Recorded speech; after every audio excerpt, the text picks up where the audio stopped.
الحمد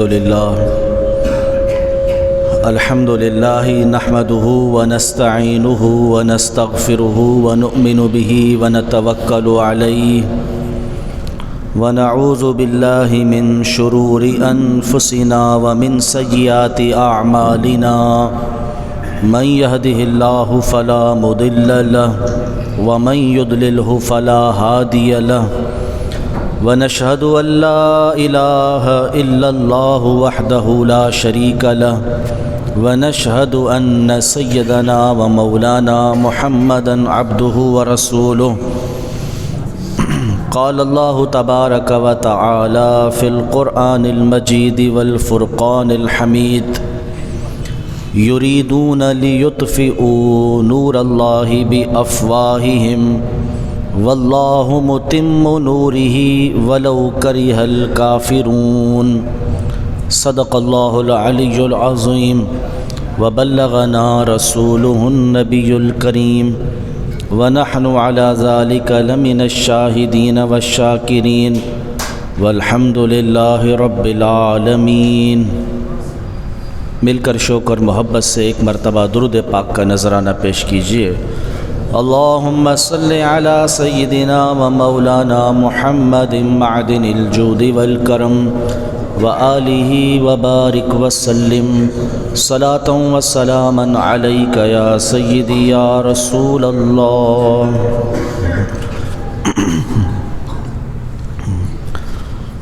اللہ جل جلالہ و عم نوالہ کی حمد و ثنا اور اس کے پیارے حبیب صلی اللہ تعالی علیہ وسلم کی بارگاہ میں مختصر صلاۃ و سلام کے بعد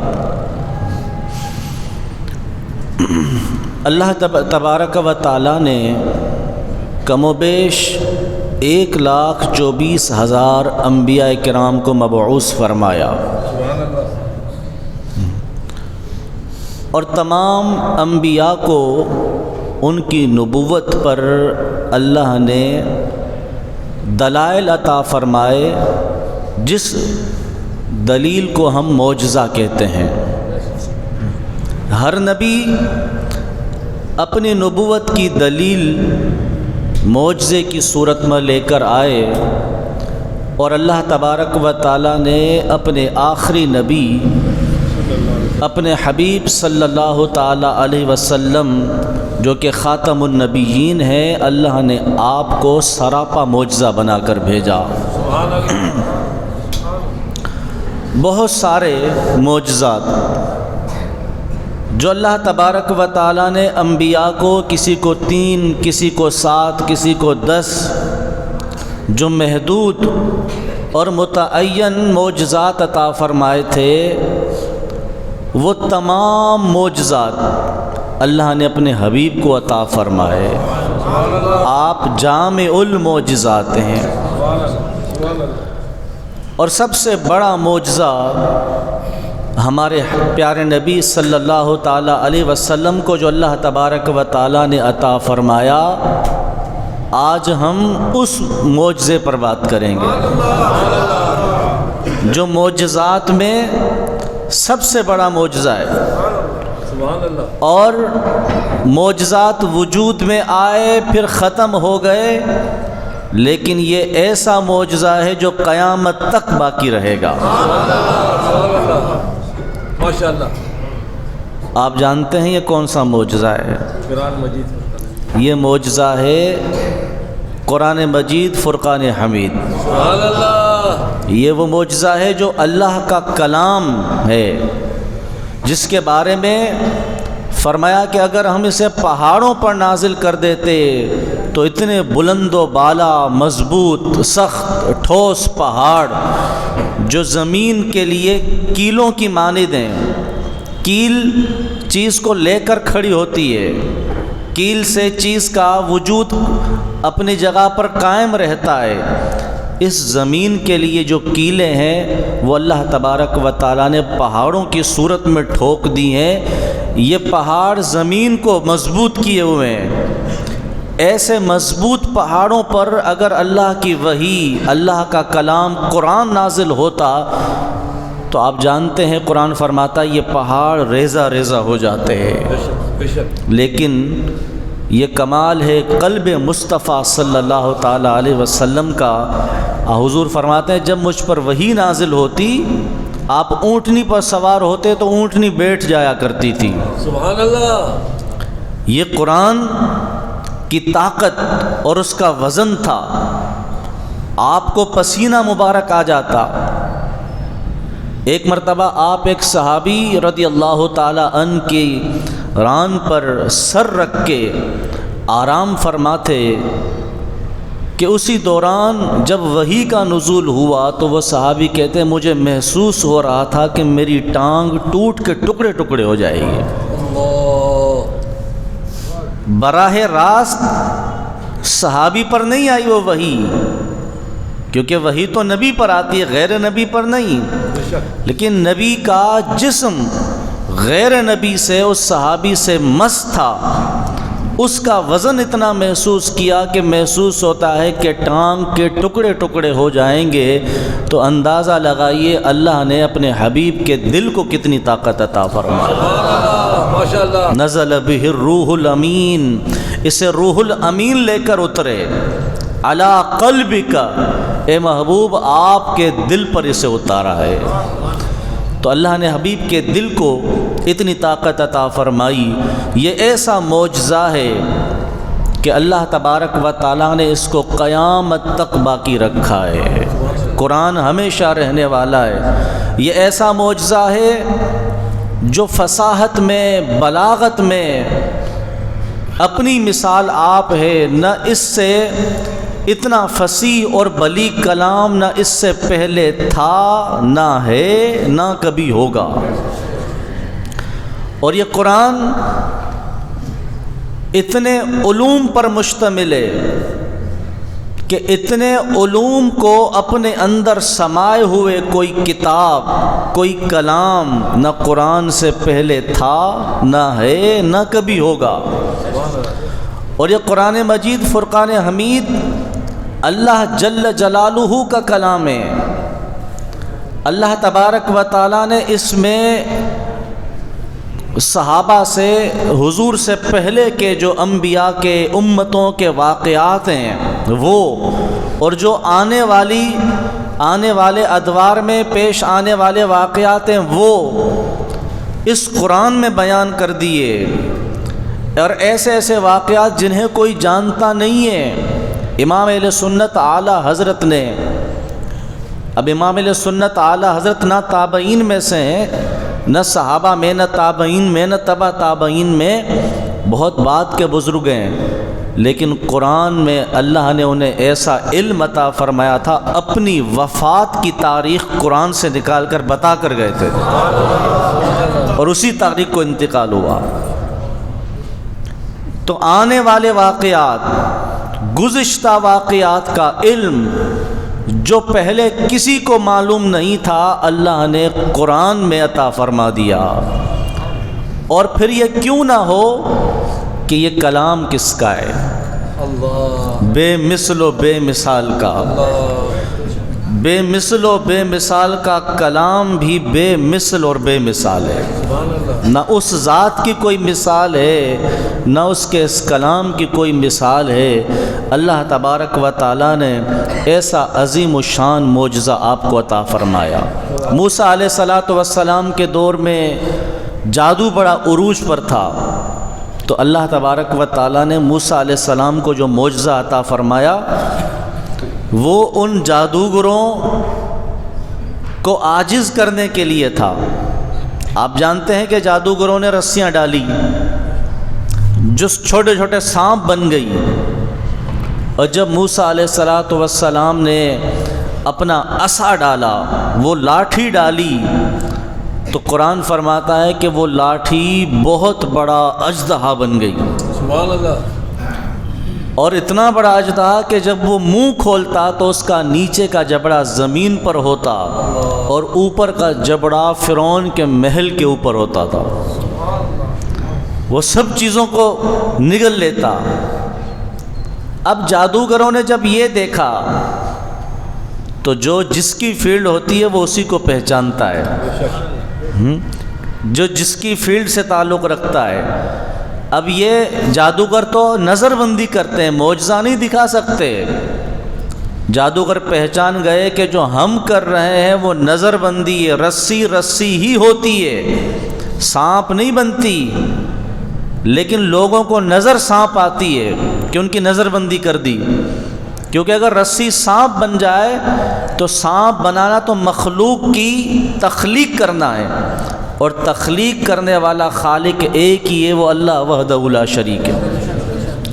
جادوگر خالق نہیں ہے، وہ سانپ کو بنا نہیں سکتا، رسی کو سانپ نہیں تبدیل کر سکتا سانپ کی صورت میں، لیکن موسیٰ علیہ السلام کی لاٹھی نظر بندی نہیں تھی، اللہ نے اس لاٹھی کو سانپ ہی بنا دیا تھا، اژدہا ہی بنا دیا تھا۔ تو وہ سمجھ گئے کہ جو ہم دکھا رہے ہیں وہ تو نظر بندی ہے، لیکن جو موسیٰ دکھا رہے ہیں یہ تو حقیقت ہے، اور سجدے میں گرے اور کہنے لگے ہم ایمان لائے موسیٰ کے رب پر اور ہارون کے رب پر۔ تو وہ اس کو پہچان گئے۔ جب قرآن نازل ہوا تو اس وقت فصاحت اور بلاغت کا بڑا عروج تھا، فصاحت اور بلاغت، شعر و شاعری، مکالمے، ایسی گفتگو کہ جو سامنے والے کو حیران کر دے، جس کی مثال نہ ملتی ہو، ایسی لفاظی، اپنے اندر اتنا وسیع مفہوم لیے ہوئے، اس کا عروج تھا۔ لوگ اپنے اپنے کلام لکھ کر کعبے کی دیواروں پر لگا دیتے، اس پر فخر کرتے تھے۔ اللہ تبارک و تعالیٰ نے چھوٹی سی صورت نازل فرمائی، انا اعطیناک الکوثر فصل لربک وانحر۔ جب میرے آقا صلی اللہ علیہ وسلم نے یہ لگائی، اب ہم چونکہ اجمی ہیں اور پھر ہم عربی بھی ہوتے تو ہر عربی فصیح اور بلیغ نہیں ہوتا، ہر عربی قرآن کے اعجاز کو، عربی کے اعجاز کو نہیں سمجھ پاتا۔ ہم اردو ہیں، اردو زبان بولتے ہیں، کیا اردو کی گرامر جانتے ہیں؟ کیا اردو کی فصاحت اور بلاغت جانتے ہیں؟ اردو ہی مشکل آ جائے تو ہم سے پڑھی نہیں جاتی، اردو ہی کسی ادیب کی آ جائے جو اردو کا ادب جانتا ہے، وہ کوئی مضمون لکھے تو ہمیں سمجھنا مشکل ہو جاتا ہے۔ تو اسی طرح قرآن عربی ہے، لیکن ہر عربی بھی قرآن کے اعجاز کو نہیں جانتا۔ اس لیے کوئی آیت نازل ہوتی، صحابہ عربی تھے لیکن حضور کے پاس لے کر آتے اور کہتے یا رسول اللہ اس کا مطلب سمجھا دیجئے، پھر سرکار اس کی وضاحت فرماتے، تب صحابہ کو سمجھ میں آتا۔ تو یہ انا اعطیناک الکوثر ایک صورت ہے ہمارے لیے، تو جیسے پورا قرآن ویسے ایک صورت، کوئی عربی کی کتاب کھل جائے تو ہمارے لیے سب برابر، کیونکہ ہیرے کی قیمت جوہری جانتا ہے، سبحان اللہ، باقی سب کے لیے تو پتھر ہے، برابر ہے، فرق نہیں کر پاتا۔ لیکن جو اس فیلڈ کے جوہری ہیں، جو فصاحت اور بلاغت کو جانتے تھے، اس وقت کے بڑے بڑے شعراء، بڑے بڑے ادبا، جب انہوں نے دیکھا انا اعطیناک الکوثر تو وہ کہنے لگے کہ یہ کلام ہمیں کسی انسان کا نہیں لگتا، کہ انسان ایسا کلام نہیں کر سکتا۔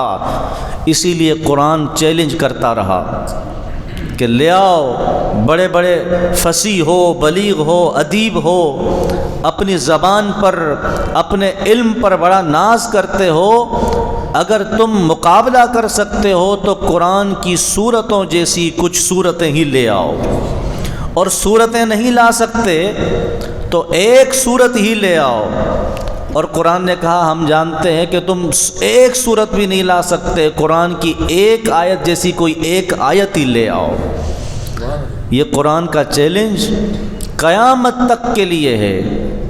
کوئی آدمی چاہے کتنا ہی عربی جاننے والا ہو، قرآن کی ایک آیت جیسی جتنا مفہوم قرآن کی وہ آیت رکھتی ہے، جیسے معانی، جیسے مطالب، جیسے جیسے مسائل، گزشتہ واقعات، آنے والی خبریں، ایک ایک آیت میں اس کے راز اور ساتھ ساتھ مفہوم، ایک ایک حرف کے جو اللہ نے قرآن میں عطا فرمائے ہیں، قیامت تک آنے والے سب عاجز ہیں کوئی اس جیسی صورت نہیں لا سکتا۔ یہ ہے میرے حبیب صلی اللہ تعالی علیہ وسلم کا معجزہ عظیمہ، یہ عظیم اور عظمی معجزہ ہے۔ قرآن مجید فرقان حمید اللہ تبارک و تعالی نے جب اسے یہ اعجاز اور یہ شان عطا فرمائی، اور اللہ تبارک و تعالی نے اس معجزے کے ذریعے اپنے حبیب صلی اللہ تعالی علیہ وسلم کو اور اسلام کو قوت عطا فرمائی، تو یہودیوں نے سازش کی، جیسا کہ آج کل بھی ہوتی ہے۔ ابھی کچھ دن پہلے کا ہی واقعہ ہے نا جو سویڈن میں ہوا، کہ قرآن مجید فرقان حمید کو ترکی سفارت خانے کے سامنے معاذ اللہ ثم معاذ اللہ نظر آتش کر دیا گیا، قرآن کی بے حرمتی کی گئی، قرآن کو جلایا گیا، اور پھر ظلم در ظلم یہ ہے کہ پوری ملک کی سیکورٹی کے سامنے، ان کی پولیس کے سامنے، یعنی پورے تحفظ کے ساتھ ملکی سطح پر قرآن مجید فرقان حمید کی بے حرمتی کی گئی۔ تو یہ آج کا معاملہ نہیں ہے، یہ آج کا واقعہ نہیں، اس سے پہلے بھی ایسا ہوتا رہا۔ دشمن اسلام قرآن کے خلاف، اسلام کے خلاف سازشیں کرتے رہے، یہودی قرآن کے خلاف اور اسلام کے خلاف سازشیں کرتے رہے۔ انہوں نے اپنے کچھ لوگوں کو تیار کیا کہ ایسا کرو، آج صبح اپنے مسلمان ہونے کا دعویٰ کرو، اور شام کو ہی، اور کچھ لوگ کچھ دنوں بعد اسلام سے پھر جانے کا، مرتد ہونے کا اعلان کر دو۔ ابھی مسلمان ہونے کا دعویٰ کرو، تم مسلمان نہیں ہو، دعویٰ کرو کہ ہم مسلمان ہیں، اسلام لے آئے، پھر کچھ دنوں بعد تم دوبارہ یہودی ہونے کا دعویٰ کرو۔ تو انہوں نے کہا اپنے گرو گھنٹال سے کہ ہم ایسا کیوں کریں؟ انہوں نے کہا اس لیے کہ تم یہ کہنا کہ ہم تو اسلام لائے تھے، ہم تو یہ سمجھے کہ ہماری کتابوں میں، توریت میں اور عیسائیوں انجیل میں جس آخری نبی کا تذکرہ ہے وہ یہی ہیں، محمد صلی اللہ تعالی علیہ وسلم، اس لیے ہم ایمان لے آئے۔ لیکن ایمان لانے کے بعد پھر جب تم مرتد ہو جاؤ، دوبارہ یہودی مذہب پر آ جاؤ، تو کہنا ہم نے بغور دیکھا، ہم نے جائزہ لیا، یہ نبی وہ نبی نہیں ہے جس کا ذکر توریت اور انجیل میں کیا گیا ہے، اس لیے ہم پھر گئے، اس لیے ہم مکر گئے۔ انہوں نے یہ سازشیں بنائی، انہوں نے اس طرح کیا، اللہ تبارک و تعالیٰ نے ان کی سازشوں کا پردہ چاک فرما دیا۔ سبحان اللہ، بولیے سبحان اللہ۔ سبحان اللہ۔ اور اپنے حبیب صلی اللہ تعالی علیہ وسلم کو اور مسلمانوں کو آپ اندازہ لگائیے کہ اگر یہودیوں کے توریت کو جاننے والے، عیسائیوں کے انجیل کو جاننے والے اس طرح کا دعویٰ کر کے پھر دوبارہ اپنے مذہب پر آئیں اور اس سازش سے آئیں، نتیجہ کیا نکلے گا؟ جتنے بھی مسلمان ہوں گے سب کا ایمان تذبذب میں آ جائے گا، سب شکوک و شبہات میں مبتلا ہو جائیں گے کہ یار یہ کتاب والے ہیں، یہ تو اچھے طریقے سے نشانیاں پہچانتے ہوں گے، تو مسلمانوں کا ایمان کمزور پڑے گا۔ لہٰذا تم ایسا کرو، اللہ تبارک و تعالیٰ نے قرآن مجید فرقان حمید سورہ آل عمران میں آیت نازل فرمائی کہ محبوب، اہل کتاب یہودیوں کا ایک گروہ ہے جو آپس میں کہتا ہے کہ ایمان لے آؤ صبح میں اور کفر کر لو شام میں، تاکہ مسلمان ایمان سے پھر جائیں۔ اے محبوب، ہم آپ کو بتا رہے ہیں، میرے آقا نے صحابہ کو بتایا، اور اس طرح یہ جو منافقین تھے، یہ جو یہود تھے، ان کی سازشوں کو اللہ تبارک و تعالیٰ نے بے نقاب فرما دیا۔ اور جو آیت میں نے آپ کے سامنے پڑھی، اب یہ جب آدمی دیکھیں، معجزہ کہتے ہیں عاجز کرنے والے کو۔ معجزے کا مطلب کیا ہے؟ عاجز کرنا، یعنی کوئی اس کا مقابلہ کرنا چاہے تو اس معجزے پر عاجز ہو جائے، مقابلہ نہیں کر سکتا۔ جب سے قرآن آیا کوئی اس کا مقابلہ نہیں کر سکا. آج بھی چیلنج موجود ہے. کوئی ایک آیت نہیں بنا کے دکھا سکتا. جس نے کوشش کی اللہ نے اسے ذلیل و رسوا کیا. کوئی اس طرح کی آیت نہیں بنا سکتا. قرآن کی حفاظت کا ذمہ اللہ جل جلالہ نے خود لے لیا ہے. اس کا کوئی حرف نہیں بدل سکتا، اس کا کوئی زبر زیر نہیں بدل سکتا، اس میں کوئی اضافہ نہیں کر سکتا، اس میں کوئی شے گھٹا نہیں سکتا. یہ مکمل جامع اور محفوظ کتاب ہے. باقی کتابوں میں یہودیوں نے تبدیلی کر دی، انجیل میں عیسائیوں نے تبدیلی کر دی، لیکن قرآن آج بھی ویسا ہی ہے جیسا حبیب کریم صلی اللہ علیہ وسلم پر نازل ہوا تھا. یہ اس کا اعجاز ہے. ایک کتاب دوسری مرتبہ چھپتی ہے تو اس میں پرنٹنگ کی غلطیاں، اس میں جناب ترمیم و اضافے کے ساتھ دوبارہ شائع کی جا رہی ہے، یہ لکھ کے دوبارہ شائع ہو جاتی ہے، اس میں کچھ گھٹا دیا جاتا ہے، کچھ بڑھا دیا جاتا ہے. تمام عالم مل کر بھی، پوری دنیا کے علماء مل جائیں، ادیب مل جائیں، قرآن جیسی کتاب مرتب کر ہی نہیں سکتے. بلکہ آج تک قرآن سے ہی لیا جا رہا ہے.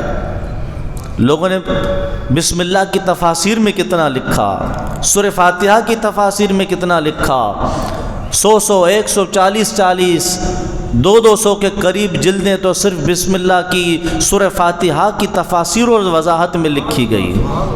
لیکن اللہ جل جلالہ نے جو اس میں بیان کیا ہے، پھر بھی کسی نے دعویٰ نہیں کیا کہ ہم نے قرآن کی کما حق وضاحت کر دی ہے.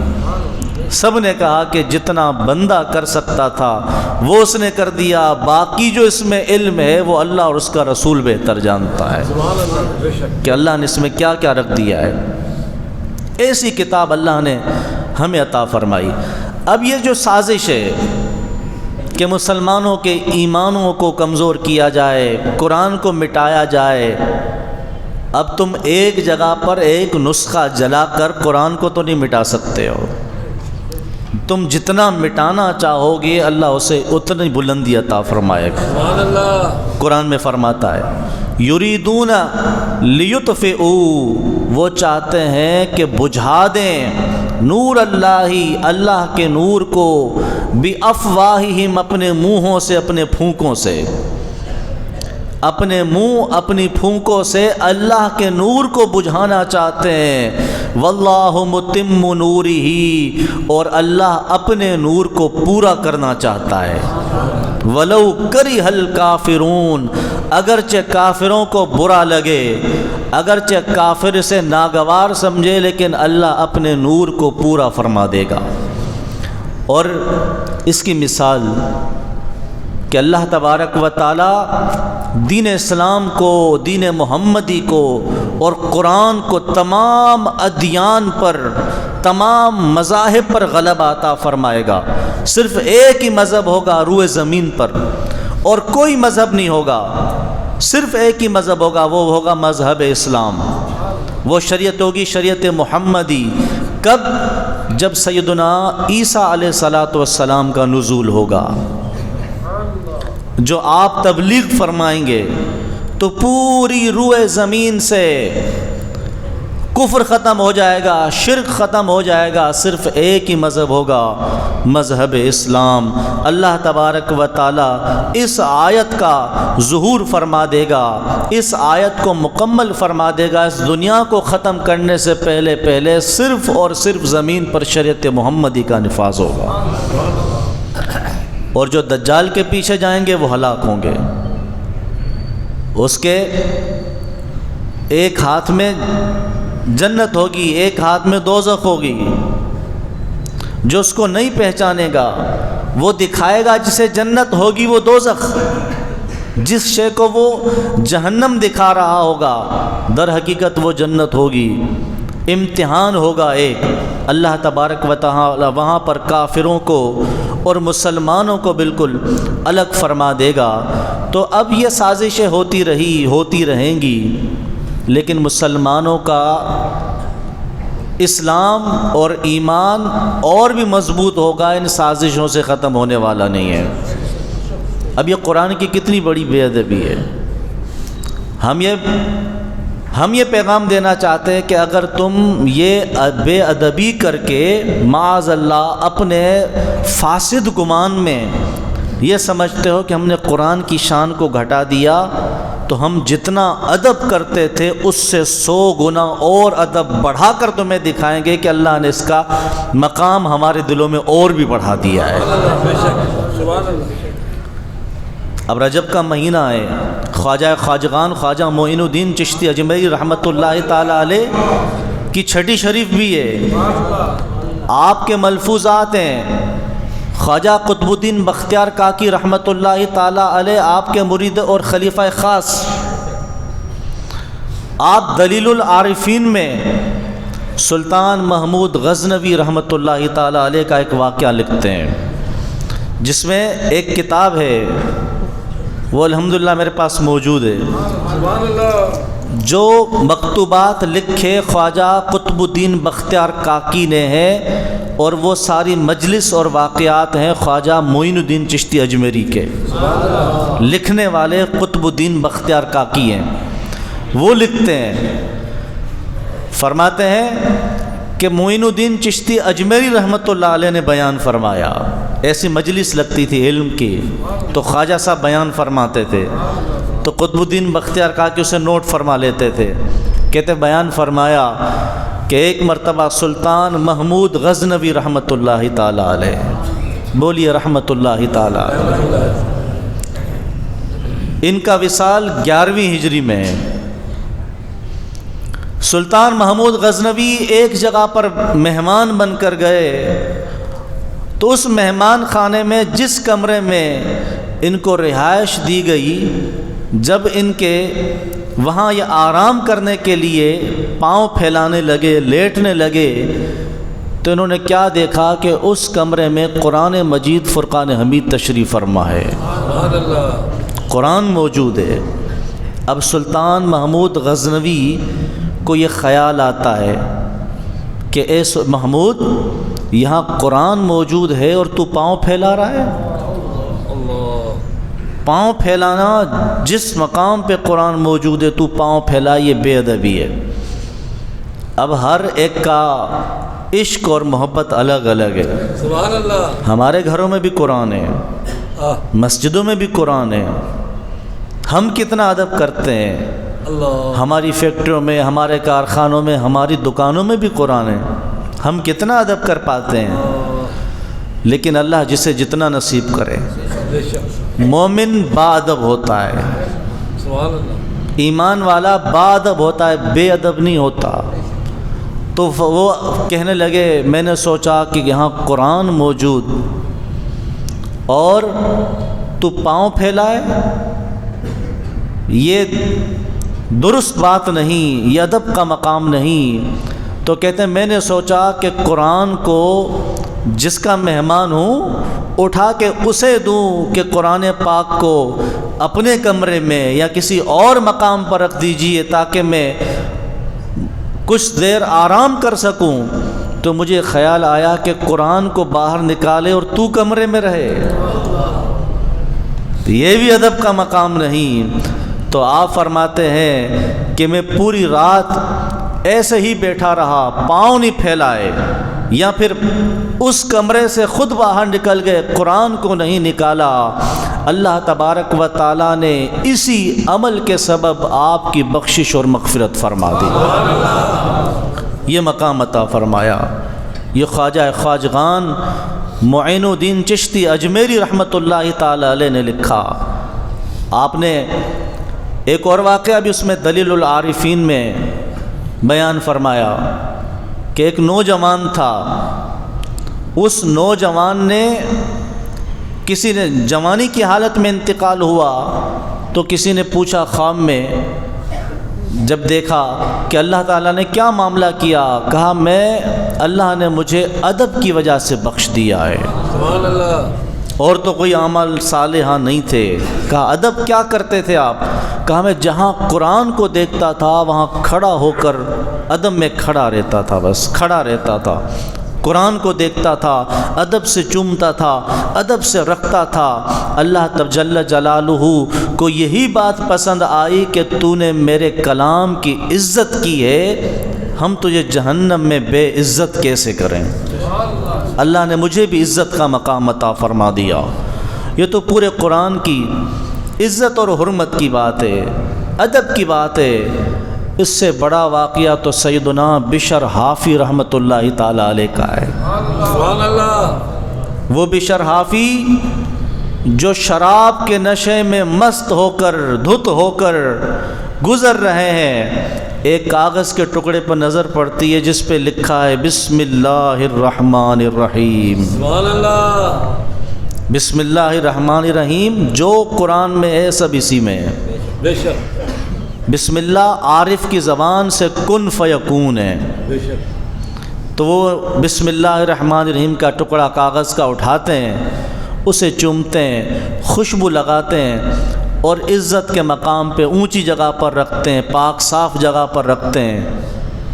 جب یہ رات کو سوتے ہیں تو خواب دیکھتے ہیں۔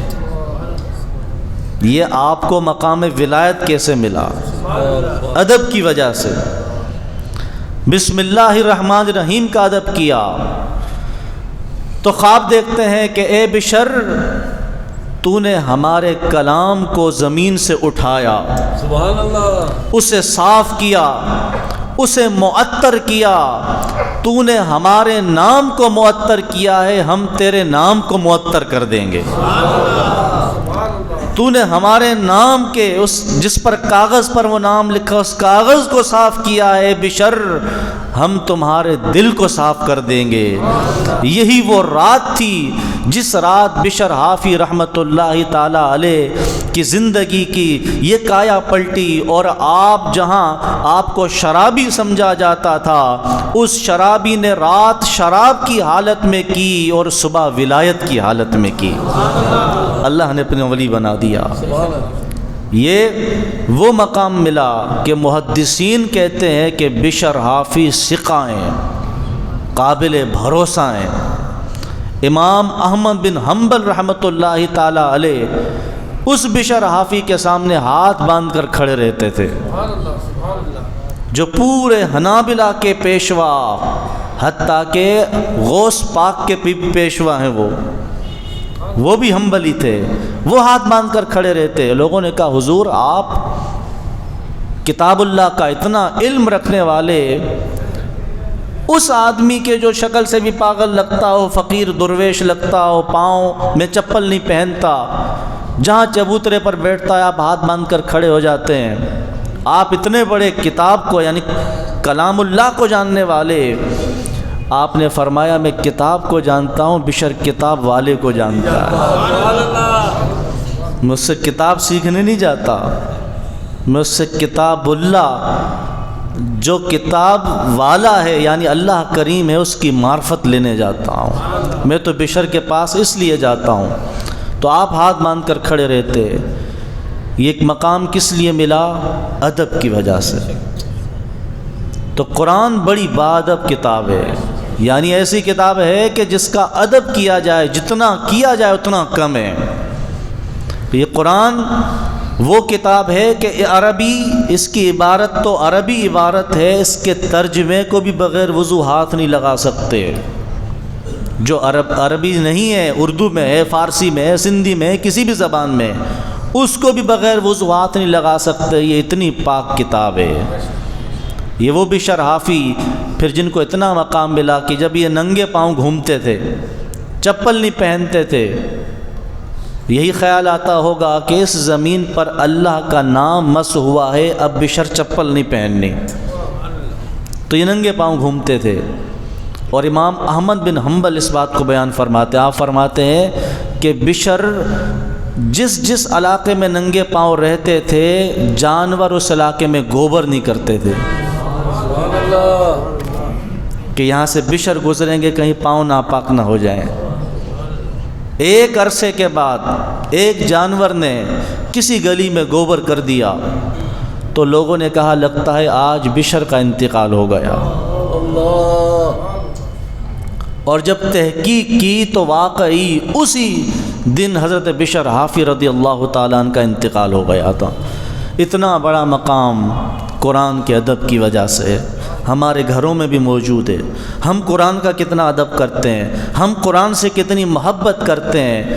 محبت کا تقاضا صرف یہ نہیں ہے کہ ہم نے اونچے مقام پر سجا دیا، اب مٹی اس پر لٹ جائے، ہم کبھی اس کا غلاف بھی تبدیل نہ کریں، کبھی اس کو صاف بھی نہ کریں، یا پھر صاف کریں پھر رکھ دیں، بلکہ محبت کا تقاضا یہ ہے کہ قرآن کو صحیح پڑھنا سیکھو۔